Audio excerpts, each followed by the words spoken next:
আমরা এখন শুরু করব effective workplace communication module 4 lesson 1 এর প্রথম lecture perception bias and interpersonal communication. Workplace communication বলতে আমরা যা বুঝি একটি সংস্থার মধ্যে যে তথ্য বিনিময় হয়, এতে সমস্ত মৌখিক, লিখিত এবং অমৌখিক অর্থাৎ নন ভার্বাল বিনিময় অন্তর্ভুক্ত রয়েছে, যেমন ইমেল, প্রেজেন্টেশন, কথোপকথন ইত্যাদি। ওয়ার্কপ্লেস কমিউনিকেশনের লক্ষ্য এটি নিশ্চিত করা যে কর্মচারীদের কাছে তাদের ভালোভাবে কাজ করার জন্য প্রয়োজনীয় তথ্য রয়েছে এবং একটি ইতিবাচক কাজের পরিবেশও তৈরি হয়েছে। এই সূত্রে ওয়ার্কপ্লেসে ইন্টারপার্সোনাল কমিউনিকেশন হলো কর্মক্ষেত্রে মানুষের একে অপরের সাথে যোগাযোগের পদ্ধতি। এটি দুই বা ততোধিক ব্যক্তির মধ্যে পারস্পরিক যোগাযোগকে অন্তর্ভুক্ত করে এবং এতে এমপ্যাথি প্রদর্শনের ক্ষমতা ও প্রফেশনাল রিলেশনশিপ বজায় রাখার দক্ষতাও অন্তর্ভুক্ত রয়েছে। একটি ওয়ার্কপ্লেসে ইন্টারপার্সোনাল কমিউনিকেশনের লক্ষ্য হলো কোওয়ার্কারদের সাথে ওয়ার্কিং রিলেশনশিপ তৈরি করা, বিশ্বাস স্থাপন করা এবং সহকর্মী ও ক্লায়েন্টদের মোটিভেট করা। কমিউনিকেশন এবং ইন্টারপার্সোনাল স্কিলস উভয়ই গুরুত্বপূর্ণ এবং এগুলো একসাথে ব্যবহৃত হলে আরো কার্যকর হয়। উদাহরণস্বরূপ, স্পষ্ট নির্দেশনা বা ইনস্ট্রাকশনস প্রোডাক্টিভিটির জন্য জরুরি উপকরণ, তবে যদি সেই ইনস্ট্রাকশনটি অশালীন বা দৃঢ়ভাবে দেওয়া হয়েছে বলে মনে হয়, তবে সেই ধরনের কমিউনিকেশনটি কার্যকর নাও হতে পারে। আমরা যেভাবে আমাদের আশেপাশের সারাউন্ডিংস এক্সপিরিয়েন্স করি বা মনের দ্বারা বস্তু, গুণ বা ঘটনাগুলো যেভাবে রেজিস্টার করি, একেই পারসেপশন বলে। এক্ষেত্রে আমরা কমিউনিকেশন সেন্ডার এবং রিসিভারের মধ্যে তাদের নিজেদের পারসেপশনের প্রভাব দেখতে পাই। আমাদের মস্তিষ্ক কিভাবে আমাদের জীবনের ঘটনাগুলো এবং বস্তুগুলো উপলব্ধি বা পারসিভ করতে বাধ্য করে, তা সরাসরি আমাদের কাছে সেগুলো কেমন দেখায় এবং কেমন অনুভূতি দেয় তা বোঝার উপর প্রভাবও ফেলে। কিছু ইন্টারনাল এবং এক্সটার্নাল ফ্যাক্টর আমাদের পারসেপশনকে প্রতিনিয়ত ডিস্টর্ট বা বিকৃত করেই থাকে, যেমন যে কিউজ বা সংকেতগুলো আমাদের সচেতনতার সীমার বাইরে থাকে, অপ্রাসঙ্গিক কিউ বা সংকেতগুলোর প্রতি প্রতিক্রিয়া জানানো, আবেগগত কারণে প্রভাবিত হওয়া, আমাদের ফ্যামিলিয়ার কিউজ এবং তথ্যকে সমর্থন করার স্বাভাবিক প্রবণতা, আমাদের বিচার বিবেচনার ভিত্তি হিসেবে যে সমস্ত উপাদান সম্পর্কে আমাদের জানা নেই তা।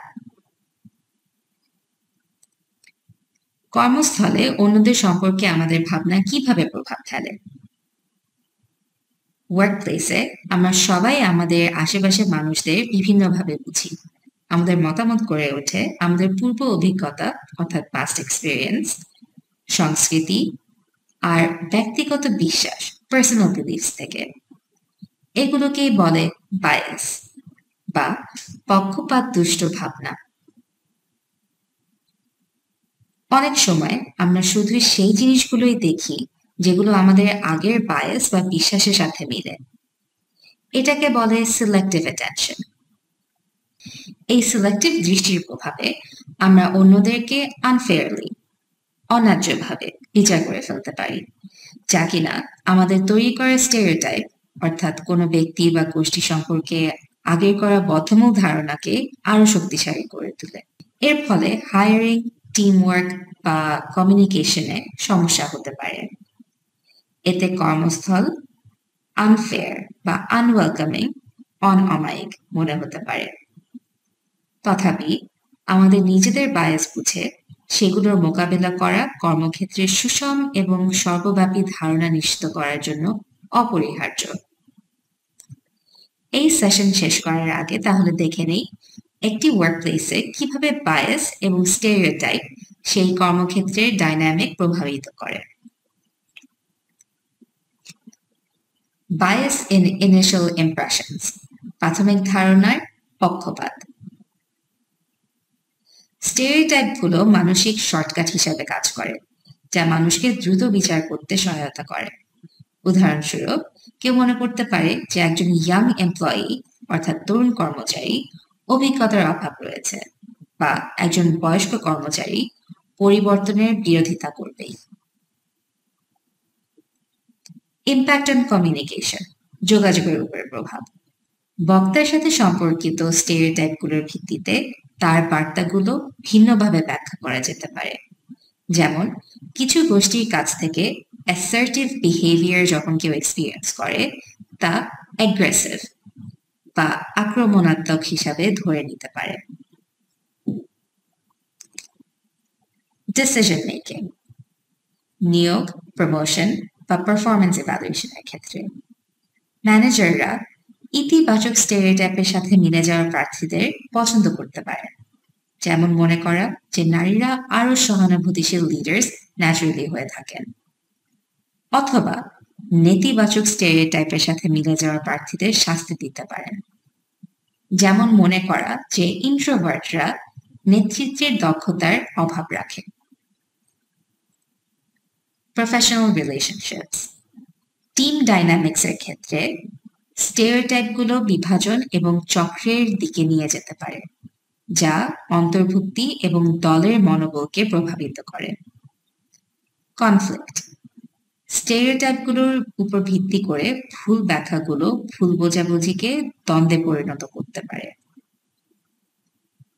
অর্গানাইজেশনাল ইম্প্যাক্ট, ডাইভার্সিটি, ইনোভেশন এবং এমপ্লয়ি ওয়েলবিং অর্থাৎ কর্মচারীদের কল্যাণের ক্ষেত্রে স্টেরিওটাইপগুলো বৈচিত্র্যতাকে বাধাগ্রস্ত করে এমন পরিবেশ তৈরি করে যেখানে কিছু কর্মচারী নিজেদের অমূল্য বা বিচ্ছিন্ন অনুভব করে, যা সৃজনশীলতা এবং উদ্ভাবনকে দমন করে।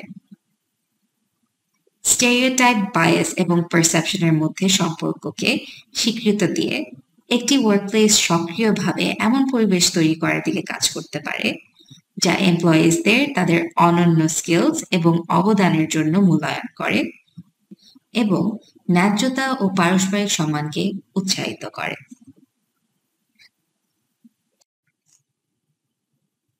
অনুগ্রহপূর্বক এই সেশনটি কি পয়েন্টগুলো রিভিউ করে নিন। Thank you for your participation in this session. আপনাদের সাথে আগামী সেশনে আবারও দেখা হবে।